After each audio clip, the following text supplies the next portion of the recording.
Atlanta, the capital of the South, the birthplace of the Civil Rights Movement, the home of countless sports championship events over the years. Touchdown! From the World Series to the Olympics. And now, Mercedes-Benz Stadium, the heart of Atlanta. This is the community where Martin Luther King Jr. lived. We're not just another southern city. We play host to heroes. Huge news. What? Harry Mays is going to be on Radio Row with Tony Bruno. What? You think this is just some slapdick podcast? Yo, Tony, my man, what are you doing? Man, you ain't got time to be monkeying around with this. Stuart, will you stop blowing my buzz here? No, this is what happens when your brain is working way faster than your mouth can keep up with you. Yes. There you have it, ladies and gentlemen. That was on the money.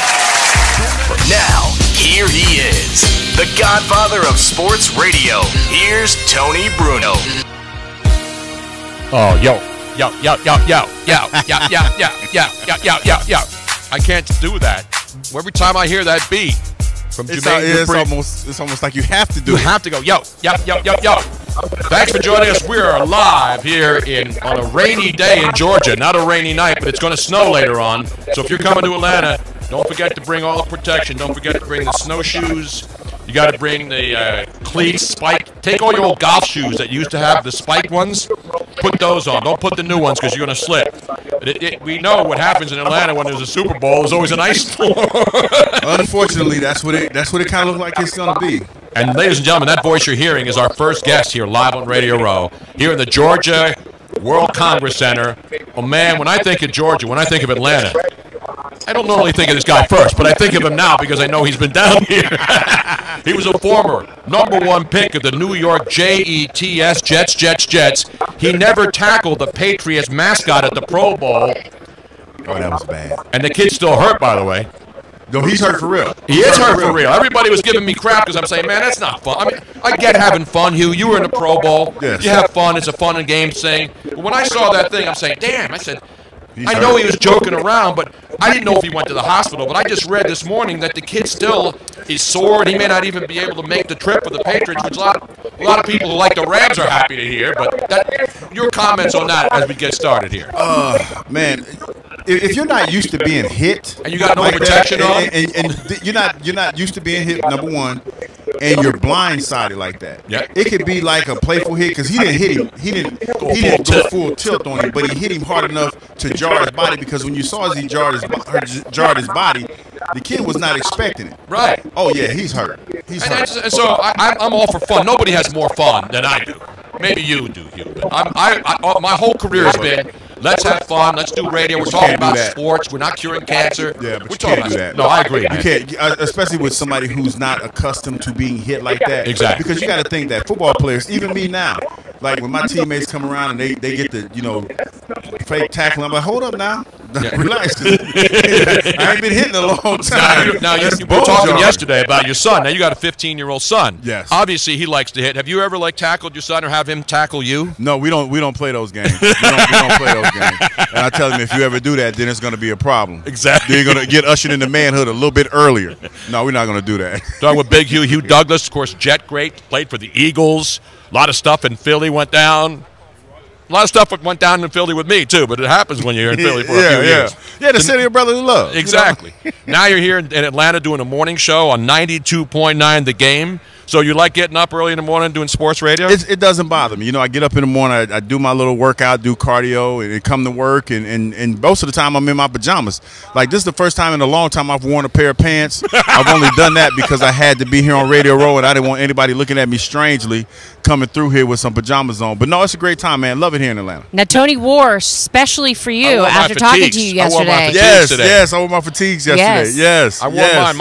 Mine are Are they the fleece lined? They're the fleece lined. Yes, he got the warmers. He knew you came prepared. I know. I mean, everybody think when they hear Atlanta, the dirty South, they think, oh, it's going to be hot and warm down there. Normally, I'm going to bring my thong. No, the only thongs you're going to see here are in the club, baby. You ain't going to see anybody on a pool or outside on the beach anywhere. Not right now. Not right now. But I tell you the one thing about it is it's like, okay, say tonight we're supposed to get some snow. Right. But by Thursday, it's going to be, hopefully, It's going to be melted, and we're going to have a great game this weekend, and it's going to be with no hang-ups. Well, it's inside, so that's the best part. Yeah, that's the best part. In a beautiful stadium, by the way. But you're talking about, like, for the people here, it's all about the parties. Exactly. It's all about the parties at the Super Bowl, so. That's what it's for me. Yeah. So Dallas had snow. We couldn't go out to parties. Yeah. Atlanta was iced over. The last time the Super Bowl was here back in 2000. Yeah.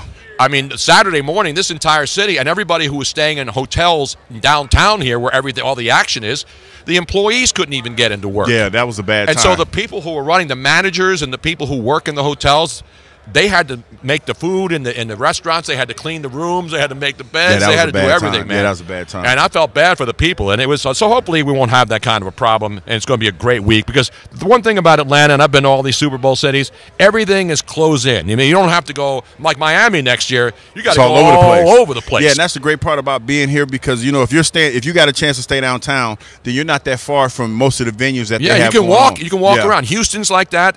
Around downtown where the stadium is and everything's close by. Even Minnesota, but nobody needs to walk in Minnesota because we were there last year. Yeah. And I love Minnesota, and I love the people up there. You talk about hardy people. They can handle anything up there. It snows every day there, and nobody goes crazy. And it's supposed to be like negative 56 or something, or 34 or something up there. That's been ridiculous. Yeah, we have a guy here from Sioux Falls, South Dakota, does Radio Row every year, and I went on with him yesterday. I said, what's the temperature there? He said, minus 40. In Sioux Falls, South Dakota. I can't imagine. I cannot imagine. When the temperature goes below like 30, I hate it, man. I grew up in Philly, and I lived in L.A. for 11 years, so your blood gets thin, and then you come back to cold weather, and you become a wimp. Yeah, I'm basically that. But, I try to keep my winter street cred. Every now and then when it gets cold, I will go outside without a shirt on or I would take a jacket off just so that, like, if I ever have to go back up north, I'm still kind of acclimated to the cold weather. Now, when you played on the defensive line with the Jets and the Eagles, I don't remember you wearing long sleeves when it got cold. Never did. Yeah, when you see these guys with long sleeves, man, I just like, dude, that's soft, man. Yeah, it's a little bit. But, sometimes guys, they have those tattoos and everything. They don't want to mess the tattoos up. But I never put that much thought into it when I was out there playing. But, dude, seriously, there's some guys out there that really, when they're playing, they don't want to mess up their tattoos, so they'll wear all those clothes. They mess up their tattoos by playing without a long sleeve on? Sorry. If it gets like roughed up or scratched or injured, then it doesn't go that deep into the skin, does it? It can. Yeah, it can. It can. Some of those injuries can mess up. So you mean they're not wearing it because they're cold? Some guys are wearing them to protect their tattoos. Well, my tattoo would be protected because I got a tramp stamp, and nothing's going to scrape off there. You know what I'm saying? I got a tramp stamp before it was cool, before women were getting it. You know what I'm saying? I so do not want to picture this. Oh, man. We're talking with Hugh Douglas. There's thousands of people all over the United States that are now just going, oh, no, Tony, don't go there. That's why radio is a visual media. Well, it's a visual, but we have cameras, too. So we're on Facebook Live, everybody on Periscope. Where else are they watching us on? Twitch. They're watching us on Mars. The Mars rover, I believe, has got our signal right now. All right. And when we all go to Mars, we'll be able to do live shots up there because I think the Super Bowl is going to be on Mars eventually. Eventually, yeah. They're having it all over the place. They're definitely having it all over the place. Big Hugh. Now, Atlanta, the stadium, I mean, you put a new stadium up, you're going to get a Super Bowl. But this city's had 2 Super Bowls in the past. The Cowboys-Bills one, that was back in – I was for all of these, man. This is my 30th Super Bowl. I think there should be a party for me here in town somewhere, man. There should be because you've been putting it down for a minute. You've been doing great radio for a long time. The Buffalo Bills' last Super Bowl loss was in Atlanta when they had that streak where they went to 4 straight Super Bowls and didn't win one. The Dallas Cowboys were the last team to beat them and end the ride for the Cowboys. That was in January 30th of 1994. That's 25 years ago. Then January 30th, 2000, that was the year where the Rams were the greatest show on turf. Of course, then you had Kurt Warner. The Rams went up. I remember sitting in the Georgia Dome for that game. 16-0. It was a blowout. People were saying, damn, this game stinks. Yeah. And then all of a sudden, the second half, the Titans come back, and then it came down to the last play, and it became one of the most exciting finishes in Super Bowl history here. Yeah, there's no question about that. That's an iconic play. That's the one that everybody remembers about that game. Tennessee Titans inches away from scoring to win that game. And Steve Air McNair was matriculating the ball down the field. And Sal Palantonio and I were all the way up in the upper deck on that goal line where that play ended, and the game ended right there, and everybody was like stunned, man. Wow. That was one of the great endings you'll ever see. Yeah, no question about that. We had a great ending last year when the Eagles. Now, I know you played for the Jets and you were drafted by the Jets, and you played for the Eagles. So everybody's talking about going into the Hall of Fame. I'm not going to wear this hat because I played for two teams, and I'm not going to wear, like, Roy Halladay's going to go into the Hall of Fame, and his wife says he's not going to have a Toronto hat or a Phillies hat on, and that's becoming more and more, because he was in Toronto a long time. Yeah, he was, but he won a World Series with the Phillies, and it was like one of those things where the city, when he came, man, and they won that World, but I remember that. I was there. That was a beautiful thing. That was a beautiful thing for the city of Philadelphia. But I don't have a problem because his family, he's not with us anymore. Yeah. And his family decided, hey, he does. I want him to go in because I don't want to offend. I don't want to offend Toronto people who are great to us. I can understand. And I don't that. want to offend the Phillies fans. But now you play for the Jets and the Eagles. So do you consider yourself a Jet or an Eagle? Me personally, I consider myself an Eagle. I mean, that's the place Good where. answer. Good answer. Well, I mean, it is, and I mean that's not me saying it because I know Philly fans are probably listening to this right now. But people That's all just over the truth. world listen. So it's Well, not yeah. about. It's not about. I'm trying to program to the Philly audience. No, only. I get what you're saying, but I mean, I got drafted. Much respect to the Jets that drafted me. Much respect to Coach Kotite that drafted me, took a chance and drafted me. Played in New York for 3 years, and had some tough 3 years. But I think that most people remember me as a Philadelphia Eagle. And most people don't even realize that I got traded to the Philadelphia Eagles. They just think that I automatically woke up one day and I became a Philadelphia Eagle. Now, that's no disrespect to the Jets fans, but I think I identify more with the Eagle fans and I identify more as a Philadelphia Eagle. And Atlanta fans, I mean, these people down here, Pat, Atlanta's got a knock. It's not a great sports town, but look, all the facilities here are world class. I mean, everything around here, you got the College Football Hall of Fame. Atlanta's a great town. Every time I come here, there's more and more stuff going on. Yes, it is. It's a you know what it is. The Atlanta gets that knock because Atlanta's a social city, and when you go in the stadium, Tony, look at the way the stadium's built. It's built to be social. They have something called the Falcons Nest, the AT&T Perch, or I forgot. I think that's what the name of it is. The AT&T Perch, where it's like standing room. You can sit down. It's like a lounge area. And well, that's you look the at Cowboy stadiums like that too. Yeah, There's and a lot of room for you look at the walkways and everything. They're really wide open because this is a social stadium. This is a social city. You go outside of the stadium, you see they have the Home Depot backyard. It's a real social place. I've been here for about 5 years, and I can count on one hand how many times I've actually went in and watched the game because I'm outside. The way that they set up the tailgates here, you can watch the game outside. They have the grass and everything. They're playing the music. They're cooking the barbecue, and it's a party outside. So, I know that Atlanta gets that bad rap, but it's a great place to watch a football game, and it's a great place to be when a football game is going on. Talking with the great Hugh Douglas, Big Hugh 53. We had another number 53 on yesterday. It was another one of my buddies, Bill Romanowski, who played a couple years. But he's got 4 rings. He went to the Eagles, played great for a couple of seasons. But you talk about guys who were just, the Broncos 2 years, and then the Niners, then he goes to the Raiders. He was with the Eagles. Legendary player, man. That's back when the players had reckless abandon. We weren't worried about flag coming out on every play. No, Bill Romanowski, man. I remember hearing stories. Never played with Bill, but I remember he was in Philadelphia, and they used to say that Bill Romanowski used to come with a tackle box full of pills, and he was ready to rock and roll on Sunday when it was time to rock and roll. If whatever you needed, Bill Romanowski had you. Oh, he yeah. had a tackle box full of stuff, and whatever you needed, he had you, and he was ready to go. He was, man. That's we'll never see that again. And I know we're worried about CTE, and it's great what they're doing as far as protecting players. And back then, it was how it was. It was like you get knocked down, you get up, and you're a little dizzy, and they put the 2 fingers up and say, how many fingers am I holding up? Or you get the little smelling salt. They put the little smelling salt on your nose, and everything is fine and things of that nature. But no, they're trying to make the game a lot safer. As a matter of fact, I was talking to Coach Mike Smith today, used to be a coach for the Atlanta Falcons, and he was showing me all this technology for the shoulder pads and the helmets that they have right now. I felt like a dinosaur because when I looked at some of this stuff and this technology and how thin some of this material is that's supposed to protect you, and I look at the stuff that we played in, and I'm like, man, if only we had this stuff when I played, maybe I would have played a little bit longer. Now, the only guy who doesn't care about shoulder pads is Michael Bennett. No question. He goes. I think he goes to Toys R Us is closed. He goes to the children's department and gets the shoulder pads, man, because very few guys do that. But Michael Bennett, I'm a little jealous about Michael Bennett about wearing those because I envy him for wearing those shoulder pads because he's out there with basically shells on. He's out there with next to nothing on. I know, and he's bagging into people. He's putting the shoulder down. Oh yeah.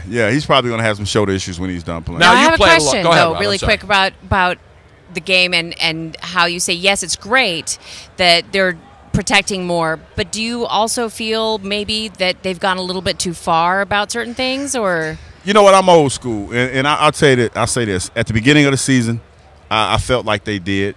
Because you remember, who was it? Clay Matthews. Yep. Was getting fined. He was getting flagged almost every week. Yeah. The first 3 weeks of the season for the egregious hits that he was making. But as you see, as the season went on, and guys tried to figure it out, the game evolved, and it became something that nobody talked about anymore. Remember at the beginning of the season, all we heard was, "Oh my gosh, Helmet to helmet, the you game can't is put your changing. head down." Yeah. You can't tackle anybody. Quarterbacks, yada yada yada."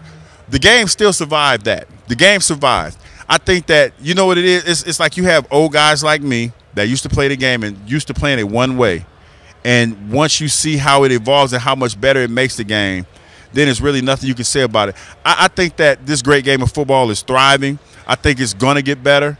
I think it's going to be better when they have better equipment and they have better ways of tackling. So, no, it's not. It's going to be okay. I think it's going to be okay. Agreed. The one thing that they got to fix, and that's two things that happen at the end of the season, unfortunately, is egregious fouls that aren't called in playoff games. Now, everybody's talking about that it's not fair, the coin flip. You've been involved with this debate all week, Yeah. I'm sure, since the championship games Yes. on radio.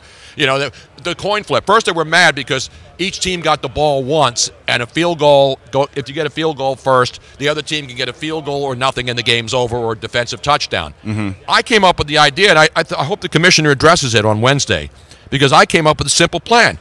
The play in the playoffs, not in regular season. Because hockey, they do the stupid 5-minute overtime and then the shootout if it goes that. Mm-hmm. And I know guys don't want to play a long time. They want to keep playing. Hockey, they keep playing full periods. Why don't they just do one 15-minute quarter at the end of regulation in playoff games and then just have a clock rolling, and then you score a touchdown first, the game's not over. The other team gets the ball, they score. It doesn't matter whether they score a touchdown, kick a field goal. It's You like still got you're time on the playing clock. a quarter, right. And then at the end of the quarter, team's up, they win the game. I mean, that makes a lot of sense. But, I'm a fan of the sudden death, especially being a defensive player. Right. And if the offense gets the ball first, I look at it like this.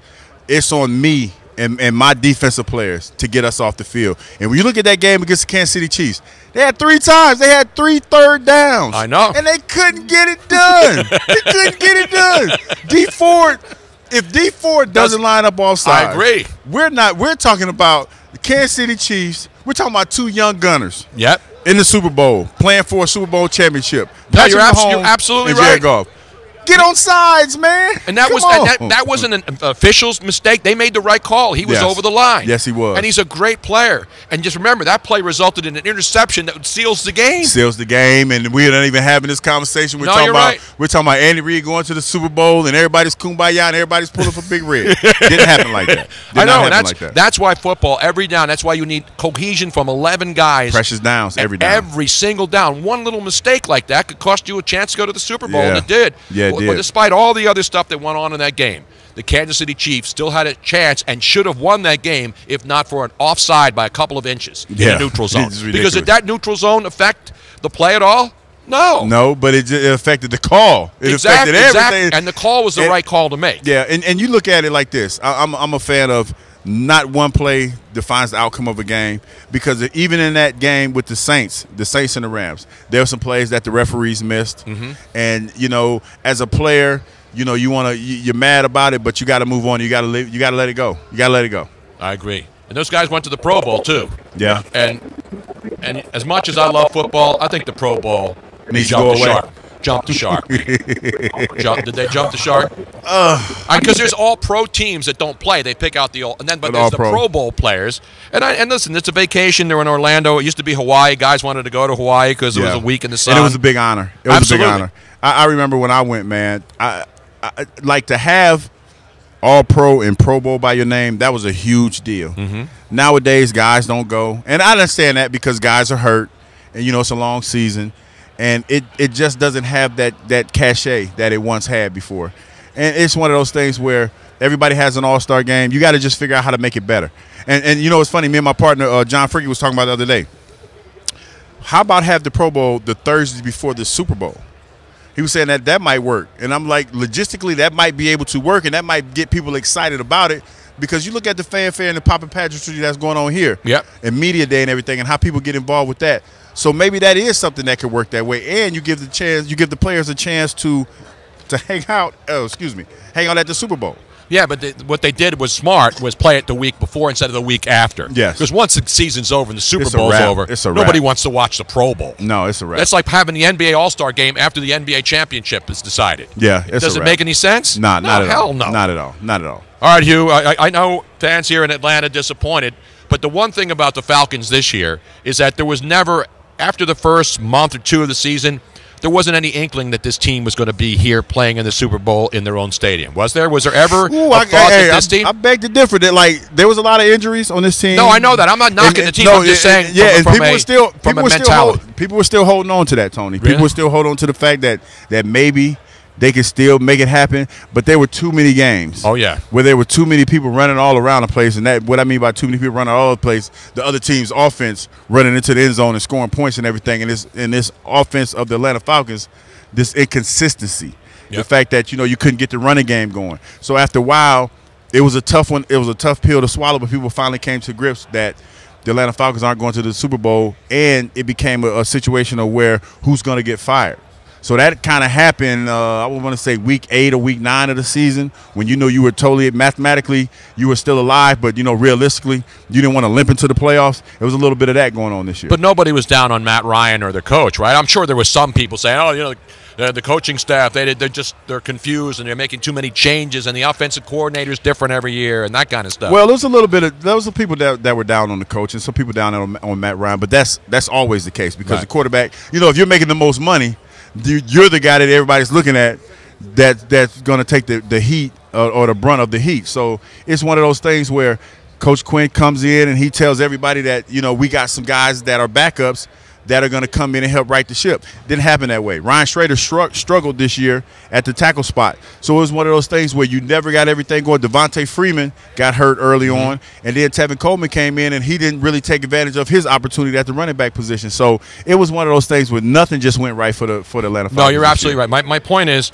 that it wasn't like to the last couple, like the Eagles, obviously. They were a mess in the secondary with all the injuries, and there wasn't any thought that they could make the playoffs all the way up until the end. And then Nick Foles, once again, boom, goes in there, and the team makes the playoffs, which nobody thought they would. And they were the defending Super Bowl champs. So I don't think them losing is as big of a crushing blow as like the Vikings last year, because Minnesota was so close to having the Super Bowl in their own home stadium, and then the Eagles beat them. And so all the people in Minnesota were mad and disappointed, obviously. And there the Eagles go and play the Super Bowl in their stadium. So it's never happened, other than the 49ers back in the day playing at Stanford Stadium when they used to do that, that a home team doesn't get to play the Super Bowl in their own home stadium. Yeah, a lot of people here, they were talking about that, man. And they were excited about it because that would have been awesome.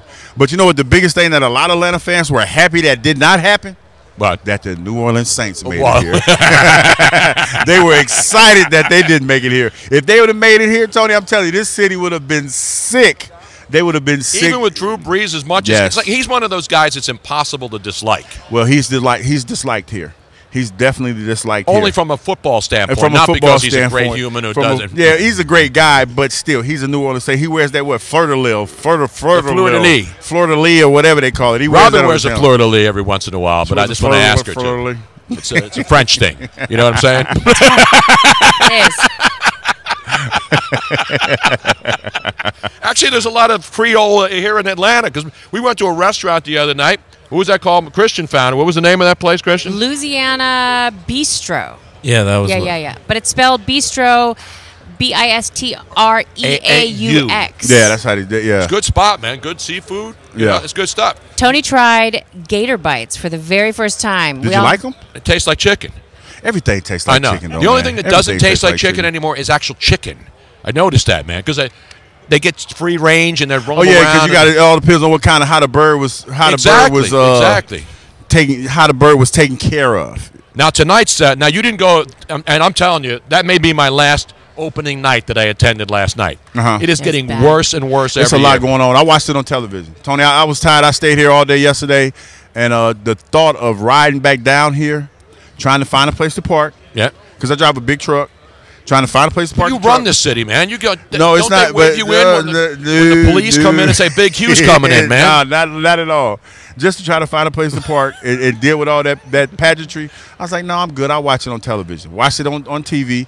And when it was over, you know what I did? Cut that TV off You and waited just till the climbed end? in my bed. I watched a little bit of the Patriots. I did. Listen, it's fun for impressed. TV. Yeah. They do it for the fans. It's not for the media. Not that I'm a crybaby media guy, but the media really is inconsequential there. It's all the people who dress up like clown. There was a guy dressed up like a clown, in Inez Signs, who I discovered with Brian Baldinger back in the Super Bowl in Miami. Remember the Rex Grossman versus Peyton Manning game? Yes. He's Down there, very the Bears proud of this versus- discovery. And so that's the only reason I go to opening night. I get a picture every year of me and Inez Signs, who's from TV Azteca. And so I have, like, each year, you know how you do 10 years ago, 10 years later? And you have the picture? So I have a picture of every year with me and Inez Signs, who is an absolutely gorgeous woman, but a great lady, too. It's not just because she's beautiful and she's Latina, which is a That's double always- whammy right there. You know what I'm saying? I can imagine. Even Rob, even women look at her and say, damn. She's got a great ass. She does. Well, it's not just a great ass, Rob. Well, I can say that. I can appreciate it. Total package. She is. Total She package. is. She's wonderful. She's nice. She's sweet. She's very intelligent. And she she's got a remembers great me ass. every year. But if I say it, then it doesn't sound as bad. No, if I say it, then I'm the creepy dude. I'm the creepy dude. Yeah, I can't say that. I can't So say I will that. say it for you. Well, I see you're not using Gillette products either. Like, Oh no, I'm not. You know what? I had somebody tell me. Steve. I saw Steve Smith the other day play for the Baltimore Ravens. Oh, Played yeah. for Carolina. He said, "Dude," because I said, "Steve, what's going on?" He kind of looked at me and he said, "Hugh," he said, "You look like a homeless person." He's like you got to give you change or something. And I'm like, really? I kind of like the beard. I kind of like it. I think he's got his head right now. And even if he doesn't get it going, then C.J. Anderson is a great backup for him. But Todd Gurley is going to have a big game if they're going to want to win this game. Yeah, they got to though. run the football. Yes, they are. If they don't run the football on the Patriots, they have no chance of winning this game. None. I don't None care how. whatsoever. And Jared Goff played great in the championship game. Yes. And he threw the football. He put it where he needed to, especially in that second half. Man, Yes. he was lights out. And that's how you beat the Patriots. So we'll see what happens, man. Yeah. Hugh, it's great to see you, man. Great to Great to catch see you, up. too. Say hi to my man, John Fricky. Tell him to get his ass down here and stay after 10 o'clock so I can see him. I definitely will. He's texting me. He's DMing me. Yeah, hey, he's man, we're he's going to probably over there. I'll go over there and snatch it for Hey, you. we got to catch up in Atlanta, and then I'm here for 3 days, and I don't even see the guy. Yeah, I definitely. I think he's still over there. I'll go He's grab still him over- for you. Yeah. Well, and I just want to say, everybody that's listening via all of our social media apps, Facebook, Periscope, Twitchy, all of them, they are loving you. They miss you. They say, there's so many comments that I'm sorry that I can't get to. But you can follow right Big now. Hugh at Big Hugh 53. Thank you very now, much. what's your Philadelphia. Instagram, man? It's the big fella. _big_fella. The underscore. big fella. There's no underscore on the big fella, man. So it's the underscore big underscore Underscore fella. fella. Yes. FELLA. Yes. Are you lit AF? No, I'm not. I'm not lit AF. I'm not lit AF. What about woke? Are you woke AF? I stay woke. I stay woke. I always stay woke. Yeah, it's gotta Unless it stay gets woke. too late Gotta- and I go to too many parties. Yeah, you know what? But 8 o'clock comes quick though, Tony. You know that. I gotta be asleep. You gotta be asleep by 8 o'clock. And the last thing, Atlanta. I love Atlanta. I've been here so many times. Final Fours. It's a great city. But this week, as you know, as it goes along, it will be off the chains. We were talking about this. Off the chains, off the charts. Is it still crunk? Because I know that was It's back still in the, crunk. Still and, crunk. And it might even be off the meat rack. I brought that one out for you. That's an old one. Off the meat rack. Off the chains. Off the heezy. All of that. Anything that you can get off of. And I tell you what, if you want a good fish sandwich, it's a place called Magic City. Magic City. Oh, yeah, I heard about that. They got a good fish sandwich. I think Christian is going to go to Magic City. Yeah, they got. Hey, Chris, you want to get a good fish sandwich and some fries? Play the fries. Go to Magic City. All right, I'll check it out. Jermaine Dupri will probably be there in front singing and rapping. Yeah. Probably. Hugh, it's great to see you, man. Great to see you too. The great Hugh Douglas, man, here in Atlanta, the dirty South, the ATL, all the other things they say down here. Good to see you, brother. Good to see you too. There he is, the great Hugh Douglas. Now, Beautiful. we're doing a slightly different thing here on Radio Row What are we than doing? we normally. So when we transition guests, we just mute for a few minutes and then come back. And the fabulous Harry Mays is just in the showed house. up. He just So flew in from Philly. For those of you just to see Big Hugh, number 50. For those of you who are on our live pages, just hang on just a second. We're muting. We'll be right back. Harry's.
You know what it is here on Radio Row, don't you? It's a rainy day in Georgia. So many great Georgia songs. We'll play them all. From the 60s, 70s, 80s, and today of the Tony Bruno Radio Row Show. We are joined now by two esteemed guests. One of them's Harry Mays. The other one is a man who last year put it all on the line. Harry's great to see you. Just got in from Philly in the rain. It was snowing up there, right? Yes, it is. It's awful. And now it's going to rain here and maybe snow here. It's Harry. very cold outside, Tony. It's raining all over the world, man. Yeah. But never mind me. Never mind Harry. No, we're not going to. Harry's going to be here hanging with us on Radio Row. Just got in from Philly. His Airbnb, the guy that he rented it from, wouldn't answer the phone. He's stuck outside. He's ghosting us right now, as the kids say. Ghosting us? Yeah, when you try to call somebody or text somebody and they don't respond, that's called ghosting. I did not know that. Yeah. See, Harry is a trendy guy. But a guy last year who people were ripping on Radio Row for having the cojones and the intestinal fortitude to make a prediction early and stick with it. Because a lot of people waffle. Not the Waffle House, Harry, where there's a lot of here. But Brandon Lang, he didn't waffle last year. He said, take everything you own. The house, the boat, the yacht. Children's unborn children's children. Children's children. Your endowments. Your well-endowed relatives. Put them all on there. Fly, Eagles, fly. And fly, Eagles, fly. And that was one of the all-time great gutsy calls. Because let's remember, there are people on the Eagles besides Brandon. But Brandon carries a lot of weight in this industry, which Harry follows very, very closely. Yes. And Harry, you were on the Eagles last year? Yes, I was. Absolutely, I was. With the number, though. But how many people said they were going to win the game outright? That's a money line. That's strong play. And still, listen, we talked about it before I came on air. You're still sweating bullets on the 4th and 3 call by Doug. 5 minutes ago, they don't get it there. You're down 8, need the back door, and it's Jacksonville all over again. So they're a hard team to beat, but I like the matchup of the Eagles' offensive and defensive lines versus the Patriots, which is where the game's won or lost. This year, however, we're waffling. This is a tough one. It's only Tuesday, though. You can waffle on a Tuesday. I can waffle, but I'm not as locked in this year as I was as soon as the Eagles beat Minnesota. I was waiting for the number to be more than 3. We got the 5.5, got bet down to 4.5. But once I got that number more than 3, I was all in on the Eagles. My wife said it was the most stressful 2 weeks. She's non-stressful 2 weeks she ever had. That I was locked into the Eagles, and I was not getting off that. So, and your wife didn't sit, but your wife had to be happy at the end because you pretty much put everything you owned on this, right? Yeah. Yes, she was. And by the way, speaking of Philly, I will be in Philly this weekend hosting the new Wing Bowl at Cheerleader Strip Bar on. It's a gentleman's club. Don't call it a strip bar. Yeah. Harry's a big cheerleaders fan. I'm a big fan of that club. place. Yeah. John Meehan, the owner, is a very great guy. dear friend. Yeah. Harry and I worked the pole there one time. Yeah. So I will be hosting his little Wing Bowl starting at 7 a.m. in the parking lot on Friday morning. So I've been telling people it's called Wing Pole now, right? Wing Pole. Yeah, Wing Pole. Wing Bowl is I'll be gone. hosting it with Wing couple Bowl, other guys. which I helped establish Yes. back in Philadelphia. Yep. They finally caved into the political pressure that women and bars and gentlemen's clubs are now all of a sudden not cool. Right. Which is an absolute lie and a fallacy. It's an outrage. Yes, it is. So you're going to be going to Philly to host a Super Bowl party? With 2 other guys, for John.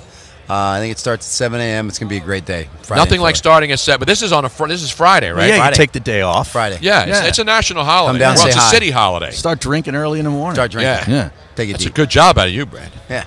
You got connections in Philly, huh? I'm okay. I don't have know any you. Listen, connections. I know you. I That's all grew that up there. matters. I don't have any connections anymore. I got to call Harry to get hooked up. I don't know what happened to that city. They used to love me there. They still do. I used to be the favorite son. Now I'm like the abandoned son. I'm like the guy that people just abandon in a truck stop somewhere, and then somebody finds me and takes me somewhere and brings me there and then puts me up for adoption. All right, Brandon, now you said you're waffling early now. But that's normal, though, right? Because you got to see how things go. It has to marinate. The game has to marinate a little bit. It's a different approach with the Patriots. 8 Super Bowls. They're 5-3 straight up. They're 3-5 against the spread. The 3 covers that they had were the plus 14 where they beat the Rams outright. They were -1 against Seattle. We know about the Malcolm Butler interception. They were -3 against Atlanta. We know about coming back from 28-3. Those were their 3 covers. Their 5 non-covers. Giants -12.5. Giants -2.5. It took the Manningham catch up the left sideline. Yep. They were laying 4 against the Eagles. Up 10, backdoor McNabb. Laying 7 against the Panthers. Won by 3. And then last year the Eagles -4, lost by 8. Every one of their Super Bowls is close. Everyone's been decided by 3 points except the Atlanta game when it was overtime. Even their losses have been by 3. So all 8 Super Bowls have been by 3 points, except the Eagles by 8 and the Falcons by 6. So you expect a close game. For me, it's handicapping the trenches, because if you can't get pressure on Brady and you have to blitz, you lose. If you can't get there with your front 4, you're going to lose. So that brings Aaron Donald, Sue, the Rams defensive line, against a Patriot offensive line that didn't give up a sack against the Chargers and went into Kansas City against the number 1 sack team in the NFL that had the crowd noise and the home field advantage, and they didn't touch Brady for 4 quarters. So that's the thing, is that is this the Super Bowl they show up and blow somebody out? Is this the one where they just show up? Everyone doubted them. Their offensive line is playing at a level we haven't seen in the playoffs. And Brady goes for 380 yards and torches that secondary because he has time to throw. Or is it another close Super Bowl, whether you have the Patriots or you have the Rams? It's a sweat job, just like their other 8 Super Bowls. I was seeing something where the Patriots look like the public team. How many of those Super Bowls did they end up being the public team? I think 6 of the 8. 6 of the 8. 6 of the 8. I don't think they were the public team against the Rams because they were a 14-point dog, and I don't think they were the public team with the Giants at 12.5. I think Vegas got hurt in the Giants Super Bowl because not only were people betting the Giants plus 12.5, they were betting Giants money line. Vegas got hurt pretty good, so they weren't the darling in those two, but most certainly you expect them to win, because if you blink your eyes, they might be 5-3 straight up, but even in those 3 losses, they could have very easily won all 3 of those games and had 8 Super Bowl championships. So they're a hard team to beat, even if you have them down. Atlanta 28-3. They're never dead. Seattle 21-10. Eagles were blowing them out. And the next thing you know, we look up in the 4th quarter, we're trailing by a point with the biggest 4th down in Philadelphia Eagle history, and Doug makes the great call with the pass play by Nick Foles. So, man, if you take the Chiefs game, for instance. It was too easy. I mean, it was over. The game is over. Yeah. Brady throws 3 interceptions. His 3rd interception ends the game with 56 seconds to go. The Chiefs are going to the Super Bowl. The Chiefs' defense holds the Patriots at 10 points in the second half. Their defense gives up 28. They blow a 14-0 lead. Brady, Belichick are over. They're done. They're history. D Ford gets him off death row. The governor gives him a pardon, and Brady comes off death row with the pardon and goes to the Super Bowl. But it was the right call. It was. D Ford was offside, so it wasn't one of those phantom calls. Nope. He knew it, and afterwards he didn't even know on the sideline that he was offside. But that's the difference. It's interception, game over, kneel down, Andy Reid's in the Super Bowl. Whole new narrative, Tony. Whole new narrative of the Patriots are this unbelievable team. And the funny thing about they still are, though. They still are. And then D Ford says, I got to learn to watch the ball. Then he goes to the Pro Bowl and lines up the neutral zone again. So, you were watching the Pro Bowl? Yes. Did you have action on the Pro Bowl? Yes. And when D Ford, I hate to do it to you, man. When D Ford lined up in the neutral zone again, I have to do that for betting on. Well, if it's a game on TV, you have to bet on it. I can't watch a game, Tony, without having action. Should have been watching golf like me. I had action on the Farmers. And get this, I didn't mess with the side. I took the total. I went under the posted total. Well, that was and we can thank the NFC and Jason Garrett once again for underperforming Jason. in a game where there was money on the line, and that's all that matters. Thank you, Jason. Love you, man. I love him, too. I think the Cowboys should give him a lifetime. Yesterday said on this program, I think they should give him a lifetime contract. Absolutely. Lifetime. He deserves it. Absolutely. Yeah. What he's done there, nobody's done. No.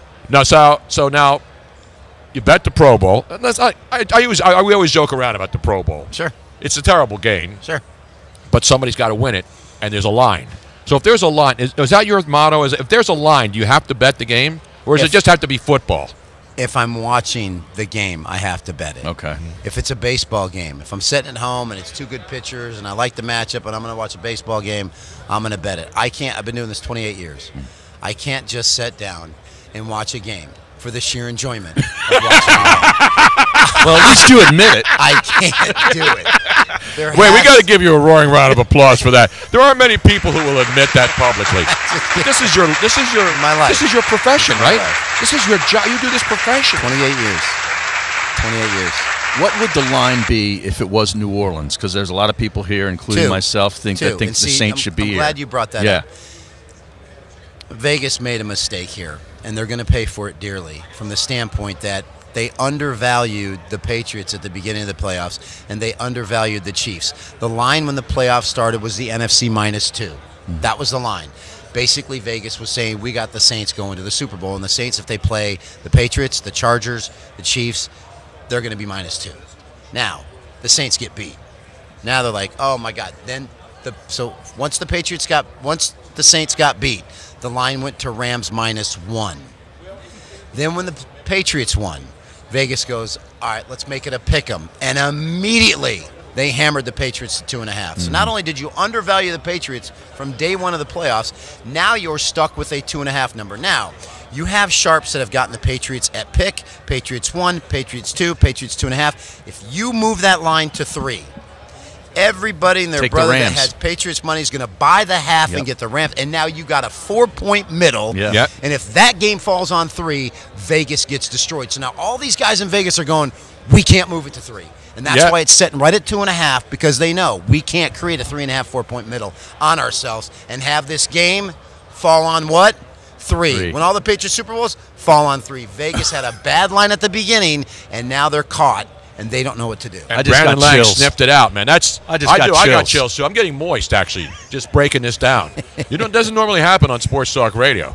Not on a Tuesday. Not on a Tuesday. You're And listen, absolutely right. A lot Brandon. of moisty places to go to in Atlanta. Well, Take yeah, care yeah. of those moisty little Well, moisties. that's I mean, if those places go away. Now you're mentioning Vegas crashing and burning. I think The Rock is already there filming the next disaster movie, which is if the game falls on 3, all those buildings will come down. The Aria, everything, Wynn, they're all coming down. Only if they move it to 3. Only if they move it to 3. Only if they move it to 3. I personally, following this the way that I do, I can't see Vegas moving this number up to 3. I can't. I think it stays right. I will be shocked if it moves to 3.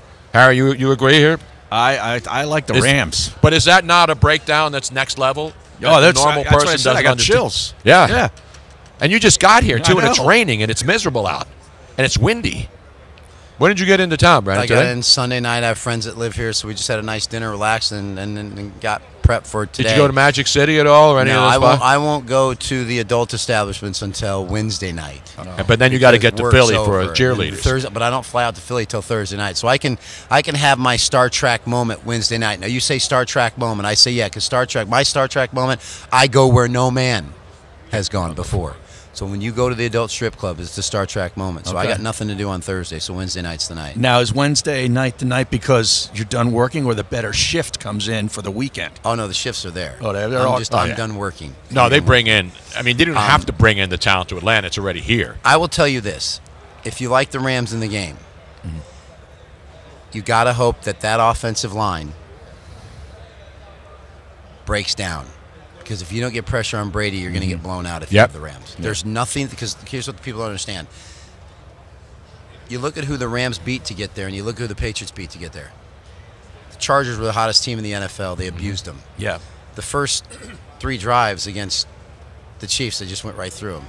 You can't see the hard place to play. The win over the Chargers was 35-7 at the half against that team and that defense who couldn't get to them. So the secondary of the Rams isn't very good. Yeah. They're not. They talk a lot, but they're not very good. They're not very good. If Donald doesn't have the game of his life, the Rams can't win the game. I totally agree with you. And you got to understand one thing about Belichick. I heard Josh McCown say something on Get Up, which was amazing. He said, we were preparing to play the Patriots this year. We watched film on them. We put our game plan in place. We watched them for 2 weeks. We watched film for we had our game plan. We went out there. They came out in a defense we hadn't seen. The whole first half, we were trying to adjust to it because Belichick did everything different from what we saw in film. We go in at halftime, we make our adjustments, we come out, he's in something completely different that half of football. Jared Goff is going to see things he's never seen. The one thing the Patriots do better than anybody else is in-game adjustments. They keep showing you something different. So as much as Sean McVay can change and Goff can change, and we got to do this next series, they're in something different. Jared Goff is going to have to win this game. So if you bet the Rams, you're basically saying Jared Goff is going to outplay Tom Brady, because that's what it's going to come down to. If you think that Belichick's going to sit back and let Gurley and Anderson run for 280 yards, he's not going to do it. He's going to take their run. What's Belichick do? Takes away what you want to do and forces you to do what you don't want to do. So the Jared Goff, are we going to see the Jared Goff we saw at Chicago? because he wasn't very good against Dallas either. Right. And he wasn't very good for the first half of the Saints game. Then he played his butt off in the Yeah, second he half. was So great in the are second we going to half. see the second half of Goff against the Saints, or are we going to see Goff against the Bears? So the Super Bowl comes down to Brady versus Goff. If you think Goff can outplay Brady, then you play, and knowing the Rams can get pressure on Brady, you got your Super Bowl winner. Well, didn't Nick Foles outplay Yeah. Brady? Absolutely. Absolutely. Well, And then hold nobody on a thought minute, he would. Hold on a minute. Brady hold on still a had minute. 500 yards. Yeah, Hold on no. a minute. You can't say Nick Foles outplayed Tom Brady.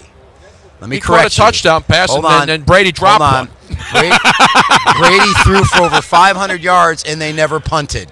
No, I know that. But I'm saying where it mattered. Yeah, the Philly offense abused the Patriots defense Yes. and put up 41 on them, and there's your Super Bowl. Yeah. This Super Bowl here, Goff is going to have to play the game of his life. Is he capable of doing that? What he did in the second half of the Saints with Yep. that crowd noise Yep. and commanding that huddle was one of the most amazing things I've I ever totally seen. agree with so you. for me, the number's at 2.5. I'm going to see what it does, but this is a tough one for me. I'm just getting all the people who are like, Carson Wentz should be dumped back in North Dakota, and Nick Foles should be the guy who gets a 100-year contract for the rest of his life. No, Nick did exactly what Nick should have done, and Nick's going to go get paid now, and Yep. good for Nick. And the way he talks about Philadelphia and has endeared himself to the city of Philadelphia. But Doug came out right away, ended it. Carson's our guy. Carson should be your guy. Nick's had a great run, but I will tell you this. The Philadelphia Eagles will win another Super Bowl with Carson Wentz as their quarterback. Know that, print that. You can write Is that that a down stone right now. cold guaranteed? That's a stone cold guaranteed lock. Mortal lock. I agree. And then all these fans were going, well, you know what it is. Sports radio, you got to have something to talk about. Controversial. So it's like Wentz versus Foles. You know, that drum keeps beating, right? Well, yeah, that piece came out the other day that says basically Carson Wentz is a bad teammate, according to some guys in the locker room. Unreal to me. Yes. Now, he may have bad skin, but that happens to a lot of us. It's a Yeah. little Example. neck issue. But that has nothing to do with being a bad teammate. You can watch an interview with Bryce Harper, and you can watch that interview with Bryce Harper, and you can say to yourself, he looks like a dick. Like, you can just look at him and get that energy from him. You just do. You're like, what a douche. You watch Carson Wentz in an interview, there is no way you turn off the TV and go, you go, man, what a great dude. Yeah. He says all the energy right things. that Yeah. he radiates. You can't radiate that ungenuine energy and then be a douche. Carson Wentz is the real deal. I That agree. teammate. I agree. This whole injury prone and all this other crap. Everybody gets hit in the back and they get a Yep. sore back. Yep. And you know what? Doug did the right thing. A lot of organizations would hide that stuff and pretend it didn't happen and let the guy go out there and get banged And up even re-injure more. himself, yeah. You know, a lot of sports teams, they hide injuries. I mean, that's why the Eagles pretty much gutted their medical department. The Sixers have the worst medical department because they don't even know what's going on with players who are right there. It's unbelievable that middle part of the season they wanted Doug Peterson fired. Yep. Gone. That's because Philadelphians have no patience. I get it. You're right. None. And he's one play away from going back to the Super Bowl. Yeah. It is incredible. A drop pass away from back-to-back Super Bowls because you know they're going to go out and beat the Rams again. They just match up good against the Rams. Yep. It's a matchup problem. It's not a player problem. They match up well with the Rams. I They beat hate them all these twice. negative bastards doing sports It's gonna talk happen. radio. That's why I walked away from them. Can happen. That's why I'm chartering new waters, and chartering new catamarans in the British Virgin Islands. They did pelt Santa, correct? Yes, they. Yeah, no, that you're was- gonna don't bring no, that no, back we to can't Philly go now. back. That's You go to cheerleaders and 1968. do a Santa Claus snowball reference, Oh. they'll run you out Oh, of town. no, don't be no, doing no, that. no, I don't want to be run out of town. That at story has 7 been o'clock on a documented. Friday Tom morning. Brookshire told me exactly what happened. The late great Tom Brookshire, how that story became urban legend, and it was in fact fans just pelting Santa. It was a drunken guy. He was a substitute Santa. Yeah, first and he of all. stumbled out drunk and disheveled at halftime of a game at Franklin Field. And because the fans endear and respect and understand what Santa Claus means to all of our children and our children's children and the children of the world, you do not disrespect Santa. That's true. With a Yeah. drunken That's true. bum who goes out there, who looks like Harry Mays Well, does right now, true. unshaven, uncleaned, look like me with the white beard. You don't diss Santa. You get pelt. You go out there and you can't- disrespect him. You deserve to get hit with snowballs. He's got gel in his hair, though, so regardless of the scruffy beard, the hair looks good. No, I didn't say Harry was a bad person. He's I jealous didn't. of the hair, actually. No, I love the hair. But Harry's That is Harry's good on his. hair. They were also sending a message to the owner that day. The Yes. fan base, too. And a lot of Exactly. people forget about that. You know, it wasn't an That's true. anti-Santa thing. I hate urban legends. That's true. Especially when they're debunked and they continue to live on. Yeah. Once you debunk something, when people who were there, How do you keep bringing it back? Now, we're not debunking throwing snowballs at Jimmy Johnson. No, that happened. lives That was on caught forever. up. You know, that incident is why they now have tarps on the over tunnels at every NFL stadium. Because what Eagles fans did to Jimmy Johnson when he was the Cowboy coach running off the field and there was snow in the stands. Him? Oh, big time. There's got to be a YouTube video, It looked like right? the scene. I gotta find that. It was like the scene in he comes Elf. off as being a douche too. It was like the scene. Right? In, I can't in Elf. watch him on the. Remember Elf when they're in the Central Park? Yeah. And what's his name's character? Will Ferrell's character, Elf. Yes. Starts throwing snowballs like they're coming out of a Gatling gun. That's what Jimmy Johnson faced in Philadelphia. And I hate to say it, and I like Jimmy, but you got to expect that. Absolutely. You got to expect that. Brandon Lang, ladies and gentlemen, a man who is here, always looking good. Thank you. But right now, he's not leaning any way, No, except towards tonight, Harry right now. He's tonight leaning at BrandonLang.com, we'll have Super Bowl winner number 5 in a row and try to go to 24-3. So the Eagles made it really, really easy on me last year. I hate the Patriots. I hate their guts. I hate everything about them. But you can't put that into play when you're making selections. You know bury that when you make wages. Yes. Oh, yeah. Listen, I have somehow managed to go 8-0 with or against the spread involving the Patriots. They're not the 3 that I lost. The 3 that I lost were the Colts and Saints, onside kick to start the second half. Yeah. Green Bay, Pittsburgh. If you remember that Super Bowl, I had Pittsburgh plus 3.5. 5 minutes to go in the lost game. by 4. Lost by 6. Was it 6? 5 minutes to go in the game. Green Bay up 3, covering the game. 3rd and 12 from their own 20. They run a slant to Jennings. He's got the first down at the 31-yard line. You pull him down there. 3 running plays. You're at the 2-minute warning. Palomalo and Ike Taylor miss him. He squirts up to the 43. Now there's 3:50 to go. They run a draw to Starks. He gets it down to the Pittsburgh 40. They throw a pass play down to the Pittsburgh 15. Now there's 2 and change. Run 3 plays, kick the covering field goal with 1:12 to go. All goes back to that 3rd and 12. He's like Sean McVay. So that was the second one, and the only one that I really lost was Denver-Seattle, and that was just the worst call I've ever made in the history of mankind. So that didn't take long at least. No, I walked out the safety. I walked out of the room and saw 2 movies. I will say this.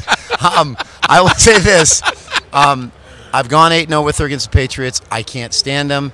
I've picked correctly. This one's really, really hard because I love Sean McVay. I love the Rams, and I like the scheme of their team. But like you said, going against the Patriots, it's so hard to beat them, and at the value of the number of 2.5, which is under that 3 number. They've laid that 3 times. They've covered it twice. They lost to the Giants, which the Manningham catch up the sideline, or they would have come. So the value of the number tells you almost have to take New England and force Goff to beat you. But McVay's good. Isn't that the one where Welker missed he was wide open? That was the catch to Welker. That was where he twisted around. Yep. Should have made the catch. So you see the things that have to go on for you to beat this team. The one thing that I'll say about fantasy players and gamblers is they can remember all this stuff. Whenever you get beat. Yeah, you remember that stuff. Yeah, if you one of your remember the players, beats. like for fantasy, one player beat. drops a ball, you're screaming at that one player for not getting you points. Listen, and you remember the exact plays, especially if you gamble and you lost. Yeah. You remember the down distance, everything. It's like when you golf, too. You remember the putts you missed. I had the Chiefs minus 2.5. I had the win on the interception. D Ford lined up in the neutral zone, and if I ever see him, I'm going to walk right up to him, and I'm going to stick my hand out. He goes, what's that? I go, that's the money you owe me for the neutral zone. Go. BrandonLang.com. Right now. If you're in Philly, go to Cheerleaders Friday, 7 a.m. You're going to be there? 7 a.m. We're rolling. Do you drink at 7 a.m.? Oh, I'll have a Bloody Mary. Yeah. See, I can't drink Bloody Marys. Oh, I love those. I'd rather go straight vodka than Bloody Mary. Or if I'm not in the Bloody Mary mood because it's heavy, I'll do screwdrivers till 11. Screwdrivers. That's old school, man. That is old school. Now, you do Manhattans? You do any of that? That's old school. How about That's what's some of the school, other Tony. old school drinks? Manhattan. Tom Collins. Tom Collins. Yes, I love Tom Collins. I may just do I used Tom to work Collins with him. for He you. did overnight at 7 a.m. Tom WFIL. Collins. Yeah. Tom Collins, one of the best radio names because everybody's used it over the years. Ever. Traffic guy. There's a traffic guy in Philly. That's the same guy, Tom Collins. Yeah. I work with him in multiple radio stations. Brandon, it's always great to see you, man. Tony. Thank you, Tony. He's the man right here, Harry. Harry, I'm telling you, Harry gets in here, sits down with Brandon Lang, and immediately pops a boner. You don't get that on most radio shows. Usually when women come in, it's easy. When Brandon Lang comes in and drops that kind of stuff. Well, he's my blue pill, man. Are you kidding me? Get it where you can. He is. Who needs Viagra? Who needs Frank Frank Thomas in a gym with 3 MILFs. How about the recall? I know. You always remember. I remember the first Super Bowl I ever bet. Yeah. Was 1979. Steelers and Rams. Remember that Vince Ferragamo? Yeah. And they were getting 12.5, Harry. Yep. And they were covering the number. And then Terry Bradshaw late in the game, boom, boom, boom. Yep. Steelers win, cover. And that's when I became a bitter, broken, angry bastard who doesn't bet on much stuff unless I'm in a Vegas casino or at a sports book. That was the great NFL Films Facenda highlight of that Super Bowl, like a riverboat gambler. He described Terry Bradshaw in the second half, carving up. In fact, wait a minute, I have the defense. music we can play for that right now.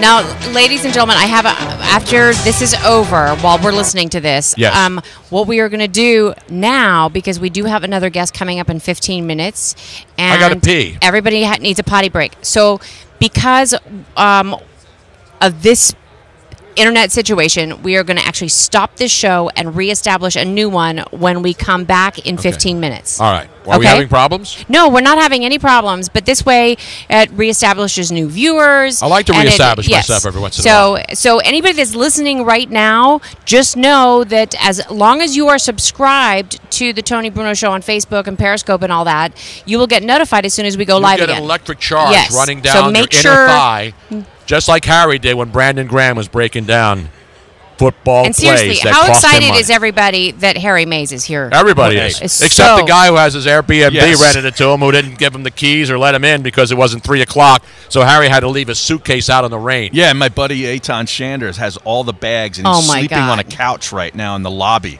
Oh, no. Man. Yes. Wow. You got to say, did you drop one of these to the guy? Pissed off.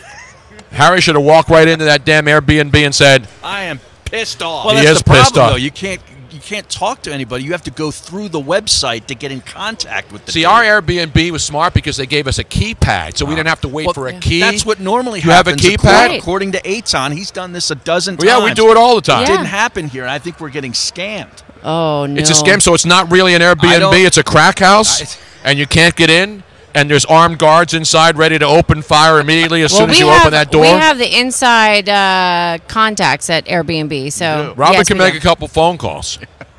And we'll get them sons of bitches straightened out. Just like this podcast, live here at Radio Row. Tony Bruno, Harry Mays, the whole gang is here. Jack in the back. Ruth's is here today.